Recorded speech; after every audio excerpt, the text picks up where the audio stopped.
podemos ver que las siglas PWM lo que significan es Pulse Width Modulation o modulación por ancho de pulso, ¿ok?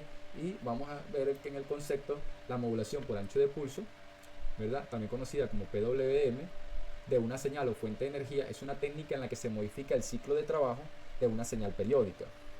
Puede ser una señal senoidal o una señal cuadrada, por ejemplo, ya que para transmitir información a través de un canal de comunicaciones o para controlar la cantidad de energía que se envía a una carga.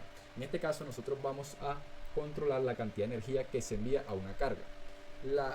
Dependiendo de lo que pida la carga es lo que va a suministrar esta fuente de alimentación, ¿ok?